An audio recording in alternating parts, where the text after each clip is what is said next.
Welcome to the podcast Genpres, from the German word Gegenpresse, which is a way of playing football. And normally we only broadcast in Danish, but since all the interviews are going to be in English, I thought we'd do an English version as well, so potential English listeners can understand what else would be gibberish in Danish. This weekly podcast focuses on all sorts of aspects of football, and this week I have gone from Denmark, where we normally send from, to London, where I'm speaking to Football Supporters Federation and also Supporters Direct on a number of issues regarding where football, modern football, is going and heading, and not least how money play a role. Football Supporters Federation is an organization that is helping football fans on daily struggles. That could be if you get a banning order you think is wrong, or police have arrested you and you think they shouldn't have. You have quite harsh legislation regarding football, so you can actually get banning orders without a judge even looking at it. Sometimes you need some legal advice or legal help, and that's where, for instance, Football Supporters Federation step in. Supporters Direct is different. It's more of it works on a broader scale. It helps clubs in need, fan-driven clubs. Has helped set up Phoenix clubs such as FC United of Manchester, which was a reaction to the Glazer family takeover of Manchester United. It's also helped AFC Wimbledon when they set up their club as a reaction to their club being moved to Milton Keynes. So I'm having a chat to FSF and SD today about various issues regarding modern football. Welcome.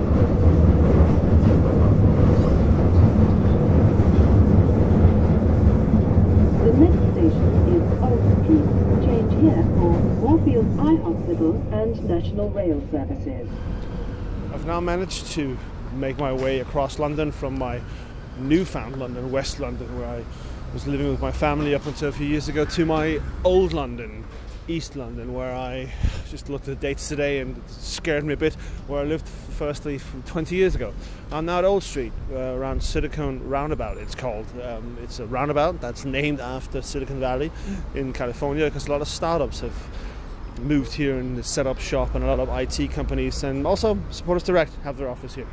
Welcome to James Matthew and Amanda Jacks. James works for Supporters Direct, Amanda Jacks for Football Supporters Federation. In your own words, can you guys explain what your organisations do and how they differ? Maybe you start, James.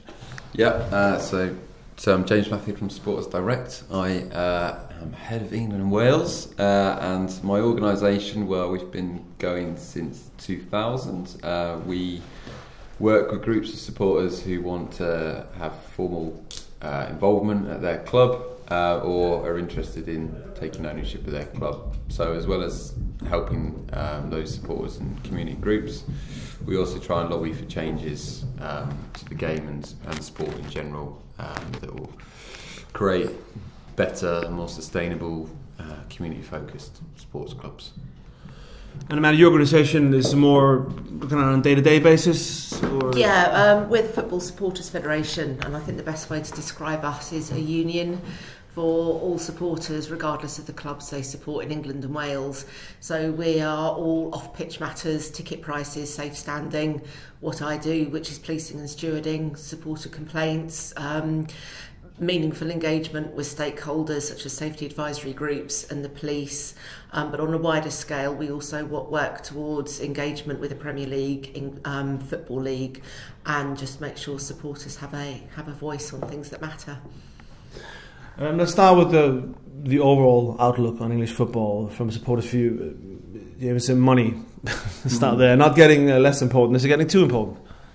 It's just an obvious thing that affects the whole pyramid, really. So, I mean, one of the things that people kind of love and cherish over here, particularly, is the pyramid structure in England, with all the promotion and relegation, and this dream that you can work your way up through the leagues. And in terms of the clubs and how that money is distributed, there will always be, it's fair to say, there will always be people who feel they're not getting enough money, and the particular tension is normally around the fact that as many of your listeners will know, the Premier League spun away from the FA a long time ago now, and one of the main outcomes of that was they got to negotiate their own television rights, which they've done fantastically well and created an amazing product. But the argument is how much of that money trickles down to the clubs below them. So that's always a tension, and obviously the further down the pyramid you go, there's clubs that are really often struggling for survival, and there's easy headlines out there where you see how much some of the players are getting paid these days, but we know it's a global sport and that other clubs might be willing to pay it too. So it's a tricky issue, but something that obviously when we're trying to help survival and sustainability of all clubs. So has the money trickled down? I mean, there's lots more money in the Premiership now, clearly, than 30 years ago, where a player would have to go up and often own a pub afterwards or something, have his last match to make enough money to get started now. That's not so necessary now for most of them. But is it trickling down as well, or is it? I mean, I think it is, but not enough. There was a kind of commitment that the previous government managed to get in place. About 5% of domestic TV revenue should go down to lower down in the pyramid. Now, I think one of the issues has been the way that has been, I suppose, discussed in terms of parachute payments, which people might know are payments that are paid to clubs that get relegated from the Premier League and can actually be incredible in terms of, you could have clubs that are relegated from the Premier League getting a parachute payment that is actually larger than the income of a competing club in their league, without thinking about the rest of the whole business of the club. So it does skew the competition, and that has been called, it's been put as part of that 5%. So, there are other schemes where there's a facilities and funding scheme which is very successful, and some of the grassroots clubs access. There are other trickle downs. I mean, some of the clubs rely on selling, obviously, players for what might be inflated transfer fees, but and that has saved plenty of clubs. I mean, one of our own support-run clubs, Exeter City, has been beneficiary of that. They've sold a player to Chelsea recently. They've sold a player to Swansea of late. Sold another player to Brentford, and that keeps it going for 3 years, really. But the short answer is I don't think there is enough money that flows down, I think there's pressure to look at what makes up that 5% commitment. Should international domestic TV rights be in there as well? But it's a complicated argument, because the Premier League would argue, well, the biggest clubs need the most amount of money to be competitive, to sell the product in the first place, to get the rights, and to compete against the other European teams. So, there are other sides to the argument, we'd like to see more money go down. Has it become too money focused? Is there just basically too much money in football? I mean, as I mentioned before, a player used to have his testimonial game to make a living after. Now they make more money in a year than they can probably spend, unless they spend it foolishly, which some of them do. But still, is there just too much money in it? Was it better in the old days? Yeah, there's various little snippets you get from working with people in the game, and it's not all bad. You hear some really heartwarming tales about players that are really committed to certain clubs and the culture they've created, and that's the reason they stay. But sadly, you hear many more stories about how money is really changing the way players engage with clubs, the way players engage with supporters. So it's not all, but when you kind of hark back to some of in some respects, the good old days, particularly about how players used to perhaps engage a bit more, go for a drink with players, that kind of stuff. And I think that's why you get so many people that have gone to non-league football over here, because that tends to happen way more. People have a connection with players. It's not just lone players that are coming in and being moved on every couple of months. So people are moving to non-league football, switching clubs, starting their own. Yeah. Do you not think that there's so much focus on the big clubs and the superstar players, you lose focus of the fact perhaps that there's thousands of footballers in the leagues, and lots of them will go to the pub afterwards, not to drink alcohol, of course, because they're professional athletes, but, you know, they'll mingle with their supporters in the club bar afterwards, and they do, you know, like you said, really, really good things. I think it's sometimes easy to lose perspective on it, isn't it? And sort of, oh my God, it's so outrageous that these people earn millions of pounds. Yeah. Well, these people earn money that's relative to their business, and football now is really a global entertainment, isn't it? The footballers are the superstars in the same way as Hollywood actors or Justin Timberlake, and, you know, that sort of ilk. It's just moved into a different sphere altogether. But there are still a lot who live down the same road as your mum and shop in Tesco's. I think you're dead right. It's, you know, you can't be too right. It's easy to be rose tinted about it, because they're there in some way. You know, they're there on merit and they're being paid what they're being paid. I think that the issue is more around the regulation of what is being paid and how that money is distributed. That's where the game could take more ownership of some of the issues. Obviously, we've got financial fair play, which does it a little bit, but you know, when you see the kind of almost like banking of players that some of the clubs have got, and they're all going out on loan. Chelsea would be an obvious example, you know, with their 30 players on a WhatsApp group, and you know, and that's there's various reasons why that's happened around, like the way that academy structures are set up and how funding for that works. But a lot of it, at the end of the day, that money is in there somewhere. You know, and that's sad, because it's, you know, I think you want players playing at your club that probably aren't on loan, that are kind of there, and okay, there's an opportunity for them to progress in the game. That's fine too, but it's very hard to, I think, really connect with your club if half your players are on loan from a bigger club and they're constantly being quoted about this as being a stepping stone for something else. Maybe it actually is, but you don't need to say it, because supporters want to connect. You mentioned before, I want to go back to that, people going to non-league football. Yeah. Can you elaborate on that? Yeah, it's again for different reasons. I think a lot of it is about sometimes it's about community and actually knowing people and actually turning up somewhere, and you know, again, you could say, well, that's just because how are you going to find that in amongst the 40,000 crowd or whatever? Well, it does happen, but it's easier to achieve at a non-league club. But then it is the connection, the closeness with the players and the manager. I think a lot of supporters just like to know the sort of ins and outs of their club, and it attracts a certain character too. But it obviously costs as well, price of tickets, which I'm sure Amanda, you know, and the guys at FSF have done so much work on.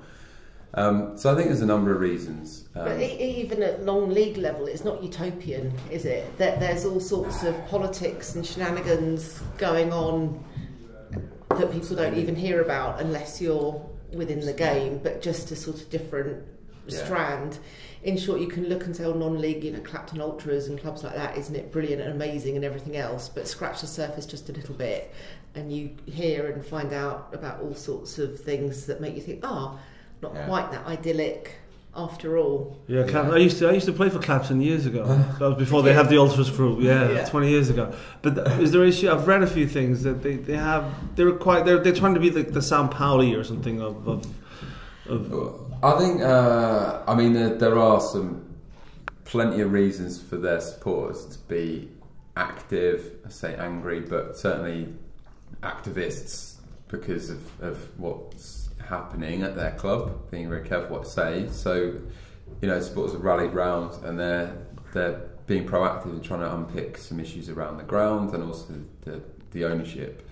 But as Amanda said, it's interesting because the spotlight, I think it is more on non-league football, and it does show that actually there is a lot of bad practice in non-league as well. And you know, we've seen it with clubs that have gone out of business, lost their ground, and often it's how active, a little supporter base, how well connected they are, how organised they are, as to how they can rally and come up against people that perhaps don't have the best interests of football at heart and are in it for different reasons. And we've seen some great examples within the supporter own world where, against all odds, clubs like Fisher FC are still playing, and they've now got a base back where they are. And Dulwich is a great example now, really, where Dulwich can get crowds of 2,000 in the 7th level of English football, which is astonishing. But for a crazy reason, essentially their ground and, in effect, their club is licensed or owned by a property developer, which doesn't always mean a bad thing, but it's weird. You wouldn't have, if you drew up on a piece of paper like who you want to own your club, and that there's clearly another agenda in there somewhere. Because it's an area where maybe the place where the ground is could be something else. Yeah. It's a very desirable spot in London, yes. To put it that way. Ticket prices, you mentioned before, Amanda, that's much of your issue, isn't it? Where is that going, you think? Ticket prices, you're a West Ham supporter yourself. In general, where do you see ticket pricing going? Is it? Well, we campaigned and achieved the £30 away cap on all away tickets for the Premier League, which I think was a fantastic achievement. But still, it's ridiculous when you look at the Football League Championship. They are paying more than Premier League for their away tickets, and there's a big thing at the moment.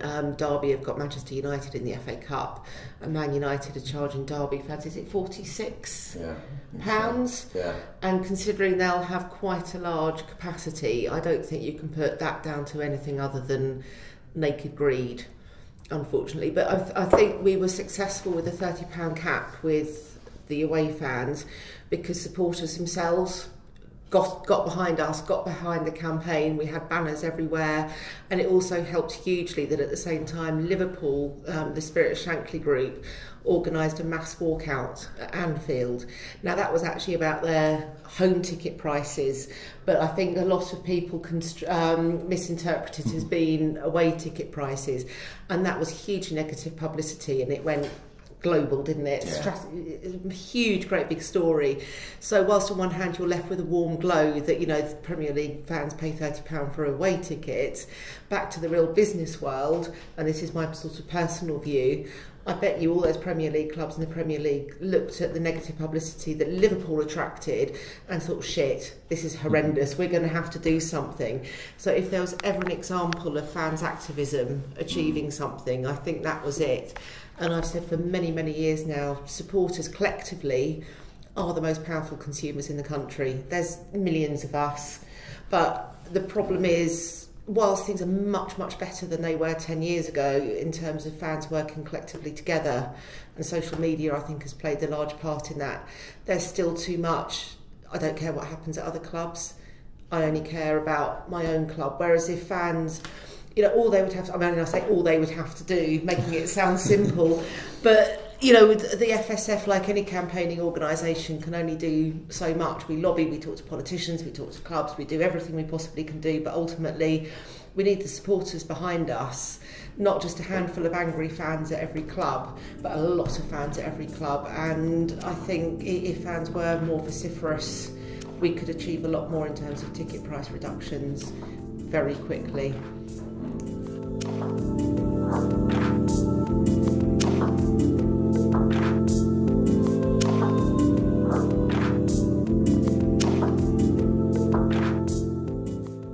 Welcome back to Genpres. I'm speaking to Supporters Direct and Football Supporters Federation. Let's talk about club ownership. Yeah. How has that been developing? Is it going in the right direction, do you think? Good question. So I think in general, it is. Like there are lots of good owners out there. However, as always, it's the headlines focus on the negatives. So you're not going to get a good owner who's expanded the community department of the club. That's not going to hit the headlines, but you're going to get obviously focus on where it doesn't look too good. And sadly, I mean, last year you could probably count 12 or 15 clubs, particularly in the EFL, where I'd say the supporters were not far off all out of war with their owners for different reasons. You know, and it's really, you know, it's really sad. It's even sadder when we think that quite a lot of instances could have been prevented from developing the way they have by having stronger rules.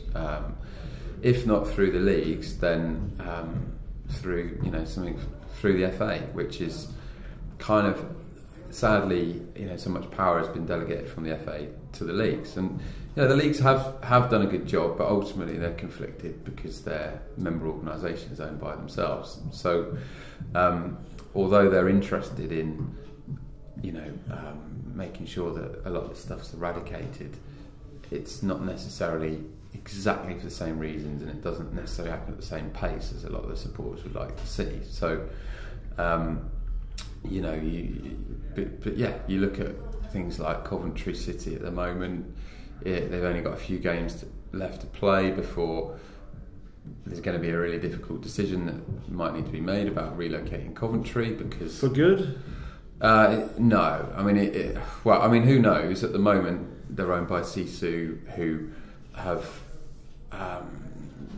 been pretty aggressive in their approach to resolving the situation there. They're a hedge fund, aren't they? They're a hedge fund. No one could actually tell you who are the investors in Sisu, because they're an investment. People who invested in the scheme, and they're in North America somewhere, you know, which is ridiculous, and it's being left. I mean, it's very complicated, but it actually, I think, comes way back to when they used to play at Highfield Road, and you know, through mismanagement, whatever, they lost that ground, and then they kind of lost control really of their destiny through mismanagement of the club, which again, they're the sort of things where we want to actually change the regulation to stop that kind of debt and the asset transfer stuff from happening in the first place, because then what we're left with really is this horrible fallout now where Sisu are suing a rugby club who are playing at the ground that they want to be playing at. I think they're suing the council as well, and somehow they've got to resolve all this by the end of the season to meet the EFL rules. And the EFL somehow got to make a decision on this, which technically shouldn't be to locate them outside of Coventry. It's an absolute nightmare, and the Coventry fans have done fantastically well just on the outside to keep this as a pertinent issue, but the point being, all the fallout and all the effort and all the bad publicity could be prevented if actually there was a bit more of a grown-up approach to regulating some of this stuff in the first place. Yeah, what kind of regulation are you looking for? So what we think actually is a lot of the crisis clubs that I mentioned last year, a lot of the issues really do relate to the asset and the ground. So if you look at Orient, in a funny sort of way, actually, Orient might have been saved because the previous owner, Barry Hearn, basically took control of Brisbane Road because he put so much debt into the club, and he took that back. Blackpool, there's issues around assets that technically are owned by the club at some point. I think, can I just jump in just to say, I think Blackpool is probably one of the best examples of supporters getting everything in the public domain for months and months and months. The owners of the club were suing these supporters for what they were saying about them. Yeah. But the supporters in recent weeks, it's all come out, and the fans have been absolutely spot on and right. Yeah. So can you imagine beating that drum for 2 or 3 years, nobody really listening to you, and then not only that, but being sued by your football club for thousands of pounds. For what? Damaging comments? Damaging comments, fans holding up placards saying Oystons, you're liars, you're thieves, you're this, you're that. Yeah. And then they're vindicated, but their football club is now in not quite in tatters. I think he'll sell it, won't he?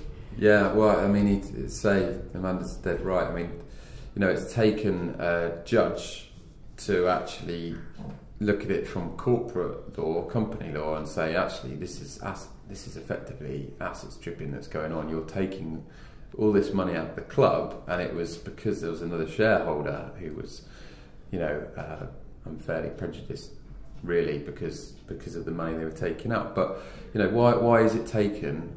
If you know, the leagues have lots of rules around various things, so you know, why is it taken this? You know, as Amanda said, like 3 years or whatever of hard campaigning from supporters getting sued, and someone coming in representing another shareholder. Why is it taking all that? Why could the FA would have really be great if they would take back some of the responsibility to stop it being conflicted. But the leagues still have a rule book, and if you don't abide by that rule book, you can't play. And they're willing to say that in other instances, such as the relocation of Coventry. So that's where we need to be like stronger, is to have a proper discussion on things like extraction of money. You know, is it right? Some people might say, oh, you know, you've got up to the Premier League and he's done fantastically well. You know, it's his company, let him do what he wants. I think there's enough people that think that football clubs are a different type of business and there needs to be slightly different rules in place. So football clubs are, absolutely, and again, I think that can be lost sight of. Yeah. You know, it's a massive, huge responsibility. You are taking on something integral. I mean, the word community is banged around so much, it's become virtually meaningless. Yeah. But football clubs are at the heart of people's communities. You know, their histories go back decades and decades, and the roots that they have. And, you know, even if you don't necessarily support your local club, you are very aware of it. And your local club is, in some cases, does pretty much what the church does. Yeah. You know, in terms of helping people in the community work, helping disadvantaged people, you know, all of these things. So I suppose it's like buying a listed building. You know, if you buy a listed building here, you can't suddenly paint it bright blue and change the roof. You have to jump through 1,000,001 hoops to do anything structural to that listed building. But you can come over here or be born here or whatever, buy a football club. Yeah. All that responsibility that you have, the fabric of your community, and do whatever you want with it. Yeah. Is there too much? Is it too much of a case of rich people playing Football Manager these days? I think I was just going to say finally that just a final point on regulation. We know that in countries like Germany, they have something like the net assets test. They have to prove each season before they can play that they've got the same or greater assets and, you know, the balance sheet. Like, it's just stuff like that which you think, right, brilliant, you know, common sense. And you know, there's other things. Some of them are more do get more subjective and more difficult around custodianship and behaviour owners and this sort of stuff. But we need to have the discussion, because as Amanda says, what you get is the biggest advocates for that football club. Like, you could not get people in any other business community marketing your club, talking about your club, selling your club as the active supporters of a football club, and yet they're in 10 plus clubs last season, they were actively setting up campaigns at Blackpool to not go to games, to get people, try and get people not to go to games and spend their money elsewhere, which is ludicrous, really. And no one wants to see that in the game, but you know, they've had to make that stand and they're right to. But yeah, I don't think in terms of the ownership, you know, it's difficult to box owners into you know, there's so many different reasons that people do get involved, and there are lots of good owners out there, you know, that are doing progressive things, and a lot of them don't necessarily come from England. I mean, we were at Fulham in the week, and you know, their owner is got multiple sports teams. He's in North America. You know, you could quite easily start to say, well, is he really interested, and who's making the decisions? But you know, they're actually doing lots of good stuff. They're developing Craven Cottage. They're engaged with the supporters. They're working with the supporters. So it's not a simple kind of issue of they don't understand the heritage. They're in another country. And Blackpool was the point in that question. But I mean, yeah. Did you see, Man City, for example? Yeah. It's turned into such a massive corporate machine, hasn't it, now? And, like, for example, months ago, they had this bonkers idea where the players walked into the stadium up a catwalk with flashing lights. And that is a sort of like, so I think someone called it the Disneyfication of football, and I think that's absolutely spot on. So whilst on one hand you look at what the owners of Man City are doing in Manchester, they've got up loads of land, haven't they? Built amazing things for the development of quite a poor area. That's almost, you know, I look at City now and I think, what's your history? What's your identity? What's your heritage? It's kind of almost been stripped and dazzled and bright lights thrown at it. But, you know, across the road, Man United, I think, have still got, despite American owners, a very strong identity. So they've kind of been a bit more hands-off, haven't they, in terms of the club. They've let the fans do what the fans do. And I know you go to Old Trafford and there's a huge number of tourists there, but there's also a huge number of proper local Mancunians, and I think that's often lost sight of as well, isn't it? People like take the piss about United as, your fans come up from Surrey. Well, they don't. You still got your proper Mancs there. Yeah. But Man City sounds like moving towards a situation where it's a team, not a club, like one big sports team, like America. Like they're not clubs in America. They're franchising, aren't they? Yeah, it does start to feel like that, and you know, it is sad, obviously, very sad for the core support, but particularly what you see is where the clubs. And it'd be hard to see how Man City could find themselves in this situation, but you know what football's like, you never know, do you? But, you know, there's lots of other bigger clubs that have fallen down and gone, you know, out of the Premier League, and, you know, the ownership, things have gone wrong.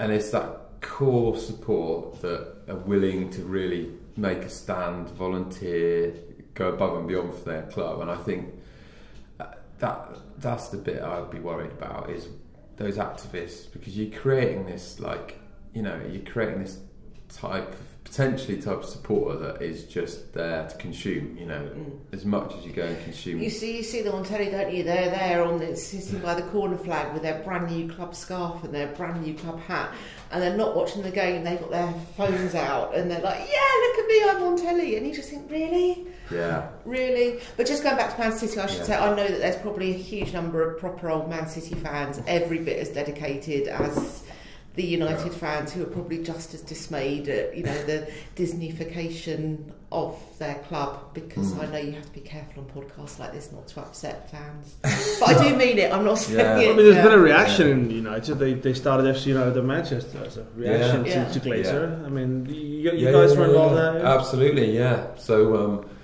I mean, amazing really what they achieved, really. I mean, they've got a fantastic facility. You know, they've got they managed to raise about 2 million just from supporters, and I suppose wider supporters that just thought that, you know, this was a good thing for football, and that leveraged in a load of extra money. They got backing from the council and others to create this facility, and it, you know, they are doing great things. You know, and they've, you know, supporter ownership isn't a utopia either, you know, because those, probably the passion that's brought those people together, they've, for different reasons, you know, had their own struggles about growing as a club, but at least they're in control of their destiny, and I think that's what excites people that they're involved at FC. So they're one of the success stories. Yeah, I mean, got to plug AFC Wimbledon yesterday. So people probably know AFC Wimbledon, or certainly Wimbledon. Plenty of Scandinavian crossover there with ex-players. But I know this. And yeah, yesterday they got another decision that went in their favour, which paves the way for a new ground 250 yards from Plough Lane, where it all began for them. So, you know, I don't think any AFC Wimbledon fan would mind me saying they're probably playing at the worst ground in the Football League, or certainly in the top three.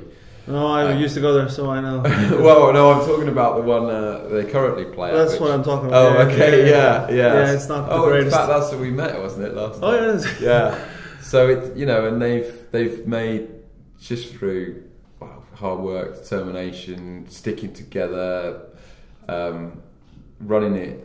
A proper club, really, communicating, consulting. They've got all the way up to, and some goals, some good players, but they've got up to third level sustainably, and now they've got hopefully a fantastic future with this ground, which will give them lots of opportunities to raise their income elsewhere. So it's just nice to hear those tales in amongst what some people might say is a bit of a sort of gravy train of money. But can a club run like that, or Exeter or other places? Can they go all the way? You see a fan-owned club going to the Premiership. Yeah, it's very difficult, obviously.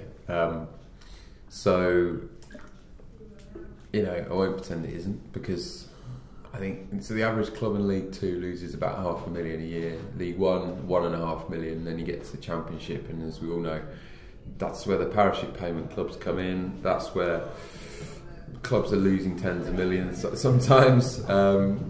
So that's the league that's the real challenge. I think a really well-run club that for example, Exeter have invested a lot in their academy. They've sold some players. I think you can get up towards the top end of League 1, maybe get promoted, but then it just gets really difficult. But you've got to be realistic as well, haven't you? Yeah. I mean, if you're starting a football club tomorrow to the aim of getting in the I mean, it's always good to aim high, but that's got to be tempered with being realistic. Okay. So it's better, I would say, to live within your means, as it were, and be a successful club within your circle than aim high, and that potentially could cause all sorts of fractions, couldn't it, and financial difficulties. And absolutely, that's absolutely right. And I think that's often the sort of silent majority of supporters at a lot of clubs who it's not the exciting story at a club, but actually they just want to. They want to feel like a club. They just want a club, exactly. An identity, it's called a club. Community, and of course they want to see some wins, but not at that cost. And of course, the media and just general interest outside of that club is always about how the first team getting on. But there's so much more, as Amanda said. Exeter is about they give opportunities really to players in around an hour of that club with their academy and the structure and the way they treat their players. It's and I think AFC Wimbledon have so far been great at remembering that. And a few years back, they actually did a sort of survey to say what is the most important thing for AFC Wimbledon. Is it getting back to the Premier League quickly? Is it getting a new ground? Or is it our ownership? And the ownership comes out top, and then the Premier League and giving away the ownership really came down the bottom. And I think it's going to be, as they get more successful, it's harder to, obviously, agreement for that point. So maybe some Wimbledon fans outside. It will get harder because the story is, of them when they set up is gone on a generation, hasn't it? Now it's gone over 10 years. And people will come on board, maybe with the new ground, who want success. So how do they keep those values? It's like when West Ham, the stadium move was first mooted. We will go to the London Stadium. It will make us a world-class club. It will take us to this mythical next level. What is the next level anyway? That's just a bullshit expression. It really is. And I just thought, I don't want to move. Yeah. A, I don't like the stadium aesthetically. Never did, even when it was built for the Olympics. B, I love the Berlin. Everything about that ground was special. The history, the location, everything about it. And also, you knew that there's a thing of people might disagree with me on this, but knowing your place, West Ham were a mid-table club. We might get a really good cup run every now and again. Was it really realistic to think that we could compete in London with your Chelseas and your Spurs and your Arsenals? No. and we moved, and look what's happened. We're now in a relegation battle. But already, you know, Spurs' ground will be superior to ours when that opens. Chelsea's new ground in a few years, that will be superior to ours. And this idea, again, nothing wrong with aiming high, but you've got to be tempered with realism. And unless the big money men came in for West Ham, as they did with City or a handful of other clubs, I think West Ham are always going to be West Ham. And of course now the bitterness going on at the club is just horrific. So bad, so much ill feeling, because we were effectively lied to. But again, to be fair, a lot of supporters bought into that. Yeah, you know, we'll move, we will sell our heritage and our history and our ground for a cabinet full of silverware. Well, if we get that cabinet full of silverware in my lifetime, I'll come back and eat my hat live on this podcast. Yeah. So, but and how does it feel? That's what Cass Pennant recently called on a tweet called, like, are we the London Hammers now? Does it feel like it's been taken away from the community? Yeah, definitely.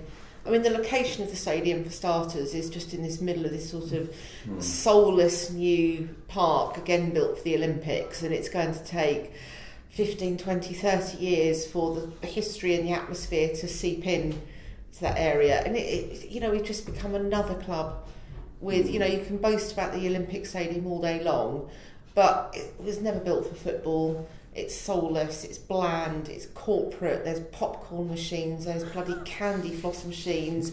You know, you used to be able to go down Green Street and buy pie and mash. Now you can get corporate pie and mash off a corporate stall. These are all personal views, by the way.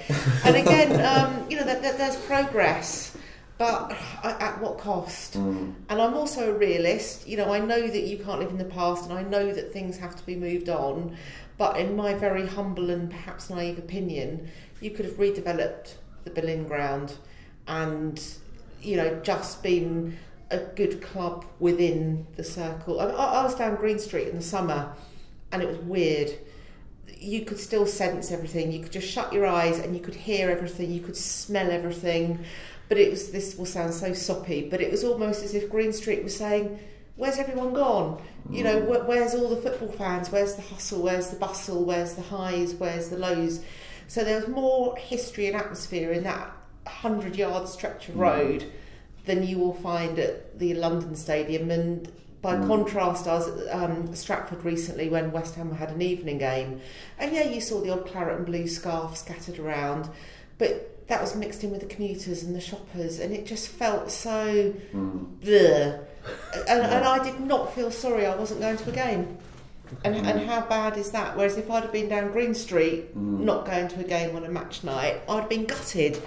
Because, I don't know, it's just, like I said, people might think I'm sounding soppy and romantic, but that's just how it feels to me. Just so sad. But the last game at the Berlin, you know, we had that closing so-called ceremony, but it ended with Bobby Moore switching the lights off. And I think, with the benefit of hindsight, that was so prophetic. I think he was switching the lights off at far more than a stadium. Right. A lot more than a stadium. And that's just sad. That's just 120 odd years of history just gone. And for what? A shiny stadium that people don't like.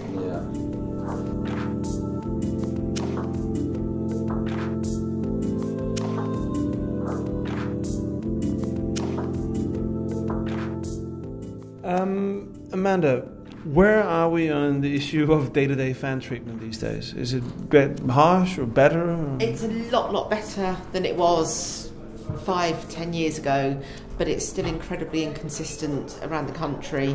And you talk to some fans and they haven't really noticed any change in things. I was talking to this lady recently, 40 odd years old, a supporter of Scunthorpe. And she was saying how when she goes away from home now, she doesn't wear her club colours, and she doesn't wear her club colours, so when she arrives in a town, she's not met by the police filming them, she's not directed to a pub. Effectively, she doesn't wear club colours, so she can have freedom of movement and go where she wants. And I think that's quite a damning indictment on how supporters can be treated. So that doesn't sound better. I mean, it's better for a lot of people. I mean, it's better in terms of the fact, for example, say police now will be policing football matches wearing their normal uniform and not public order gear.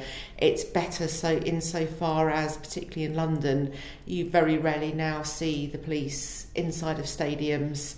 Ultimately a football match is up to the football club to organise and manage safety and security. It shouldn't really be down to police to be in there, standing on a seg line. It's better insofar as you very, very rarely now see so-called bubble matches, when supporters are made to, as a condition of buying a ticket, they have to get a coach to and from the game. It's better in that some police forces now police football matches as community events, which ultimately they are. It's better in terms of the fact that police will now actually talk to fans, have meetings with them ahead of matches like Bristol City are playing Man United next week in the Cup, and I've met with the club, met with the police, just to talk about how the policing and stewarding will be. That wouldn't have happened a few years ago, but still there's too much of talking about us and around us and not to us. There's still a lot of wariness in having supporters involved in safety advisory groups for spurious reasons such as, fans can't be trusted, which is, I think, a grave insult, considering football fans can be anything from, heart surgeons, doctors, lawyers, accountants, surveyors. Supporters that I work with across the country all understand their professional responsibilities, and if they're invited to these meetings, they're not going to rush out and jump on Twitter, go, guess what, I've just been told, in confidence. So I think it's about time that football fans were recognised, football supporters who represent their fans are recognised for professional people that they invariably are. So are clubs and police doing slightly better, but it could be better yet?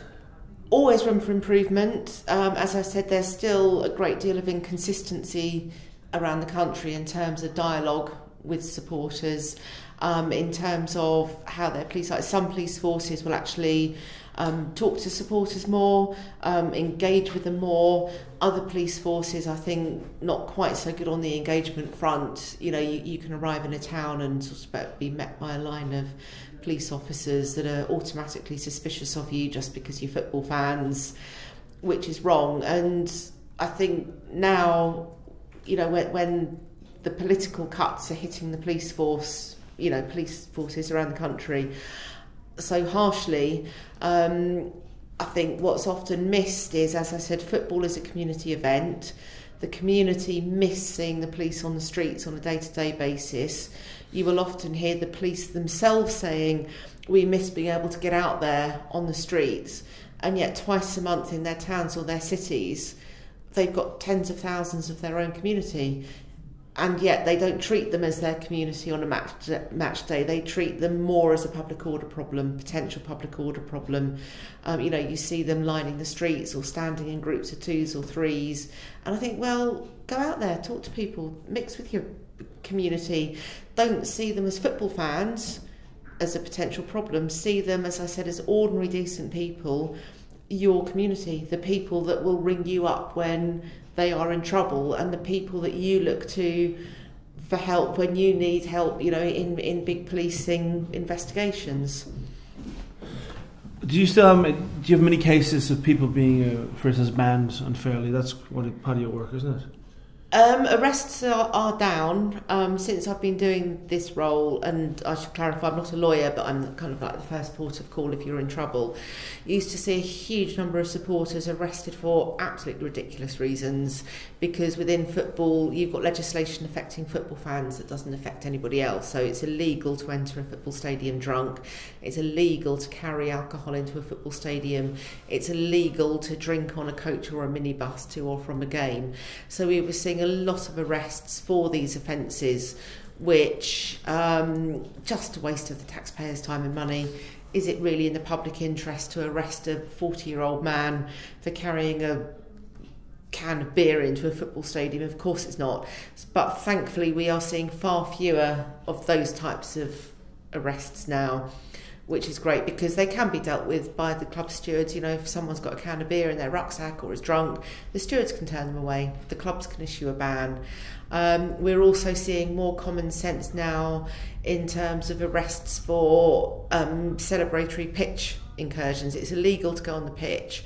But sometimes you will see people effectively forced onto the pitch because there's a big surge of fans behind them, or people just lose their heads, a goal is scored, the players rush over, celebrate in front of them, and mad 5 seconds, all of a sudden you're on the pitch hugging a player.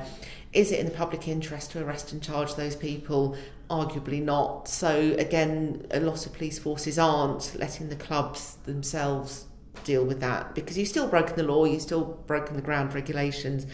But elsewhere you will see fans who have been on the pitch for 10 seconds, mad 5 seconds, 10 seconds, and they're arrested, held in a police cell, charged, taken to court. Again, is it really in the public interest to put those people through the criminal justice system? I would say not. So what are the biggest issues now that you work with? Currently I've got a huge job on my hands.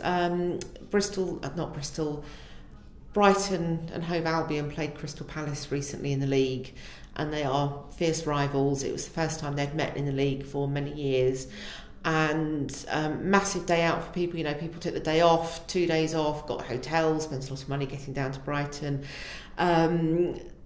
Lots of complaints about the policing operation throughout the day, how the Crystal Palace fans, you know, regardless of their intentions, were effectively rounded up, marched to the ground, and then they got to the ground, and sadly there were a very small number of people who tried to gain a legitimate entry to the stadium, who let off pyrotechnics, and which ultimately meant the people that the police had rounded up didn't get to see the game. They were escorted back to the station by the police, you know, just ordinary fans with tickets who were on the receiving end of arguably some very draconian policing. That's generated a massive load of work for me. Lots of people have got in touch with me to complain about their treatment, so I'm just processing all of those at the moment. But what made that game worse was within hours of the final whistle, the police match commander down there said that this was a return to the dark days, the worst behaviour I've ever seen at football matches. But he also said knives and knuckle dusters were found carried by the Crystal Palace fans. So lots of people raised their eyebrows at that, apart from the media, who reported it. Your knives and knuckle dusters, you know, huge, great big story. But a fanzine and podcast for Palace called The 5-Year Plan did some amazing work, challenged the police on Twitter, said, you know, where are these knives and knuckle dusters? The police said Palace stewards found them and told us. Sorry, Brighton stewards found them, talked to Brighton. Brighton said talk to the police. Long story short, it came out that there were no knives and knuckle dusters. Somebody, I think it was a case of Chinese whispers, reported to the police in good faith. The police made a note of it and, of course, released it in their press, but it was since found out to be true. But that was really, really interesting because, yes, there was some behaviour that wasn't great. Yes, horrendous that a couple of stewards ended up in hospital with broken ribs. Not even going to try and condone that because there is no condoning it. But the media narrative was all about the trouble. And that took away from the fact that legitimate fans had been on the receiving end of some very harsh policing, and that's what happens here. There's some very, very good people in the media, but in the main, the media will run with the hooligan narrative, which means they don't then look at the crowd management of people. They don't look at the possibility that people have had their human rights infringed by the policing that they've been subjected to. So is it particular media that are running with this mostly, I'd imagine? Nearly all of the media. All of the media picked up on this knives and knuckle dusters story.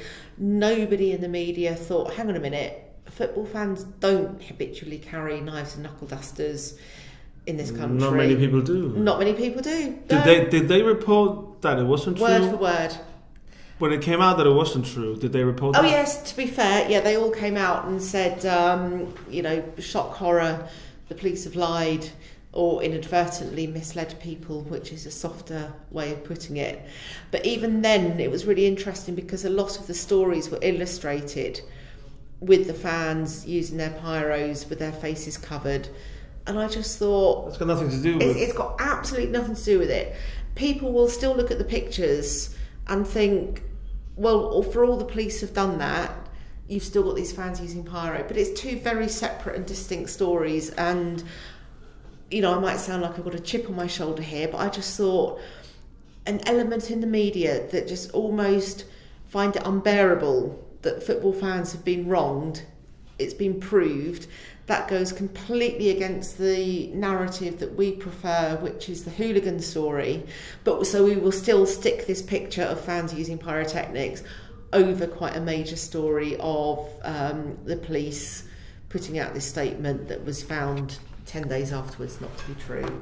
Pictures of pyrotechnics have been used as illustration for hooliganism in Denmark for years, and it's two very different things. And very, very. It's got nothing to do with each other necessarily. A lot of people who do the pyros don't actually go and do the fighting. It's different. Well, exactly. And there's no such thing as a hooligan. There's no such thing as hooliganism. You know, they are effectively euphemisms. There's not a criminal offence of being a hooligan. There's not a criminal offence of hooliganism.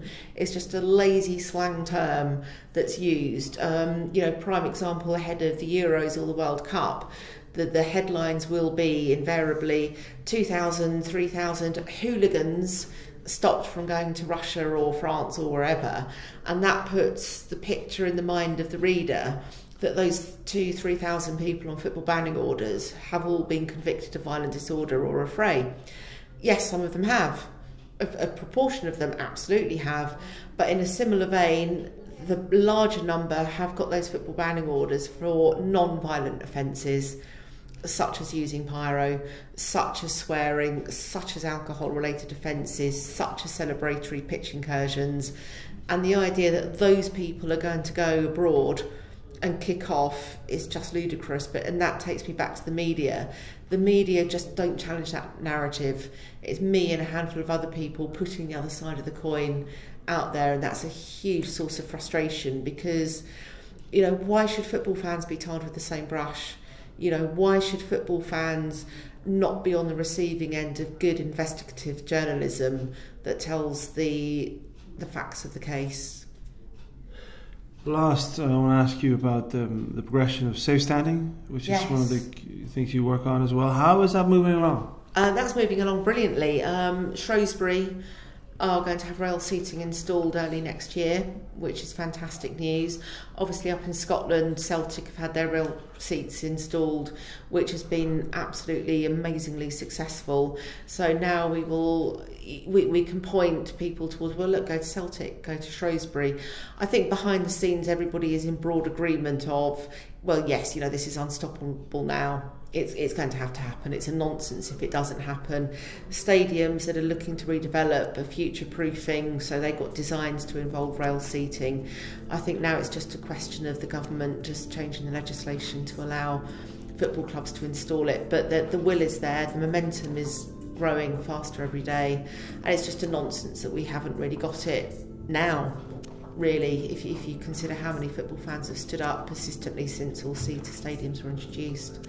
And that is everything for now. Okay. Thank you for joining us. That's a pleasure. Thanks for having me on.